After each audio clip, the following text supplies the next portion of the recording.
تازہ ترین ویڈیوز کے لیے چینل کو سبسکرائب کر کے بیل آئیکن اور آل نوٹیفیکیشن پر کلک کریں تاکہ آپ کو ملے ہر اپڈیٹ سب سے پہلے۔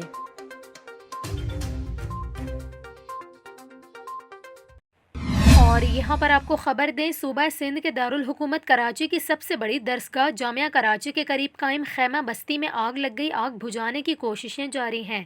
کراچی یونیورسٹی کے قریب جھگیوں میں آگ لگ گئی۔ فائر بریگیڈ حکام کا یہ کہنا ہے کہ 2 گاڑیاں آگ بجھانے کے لیے روانہ ہو گئیں۔ فائر بریگیڈ حکام کے مطابق آگ لگنے کی وجوہات معلوم نہ ہو سکیں۔ پولیس حکام کا یہ کہنا ہے کہ جھگیوں میں خانہ بدوش افراد رہائش پذیر ہیں۔ آگ لگتے ہی مکینوں نے سامان بچا کر محفوظ مقام پر منتقل کرنا شروع کر دیا۔ واضح رہے کہ آج صبح ہی خیرپور کے علاقے کوٹ ڈیجی کی خیمہ بستی میں قائم عارضی اسکول کو نامعلوم افراد نے آگ لگا دی تھی۔ نامعلوم افراد نے رات گئے خیمہ بستی میں قائم اسکول کو آگ لگائی۔ اساتذہ کا یہ کہنا ہے کہ خیمہ بستی میں قائم اسکول میں رکھی کتابیں اور دیگر سامان بھی جل گیا۔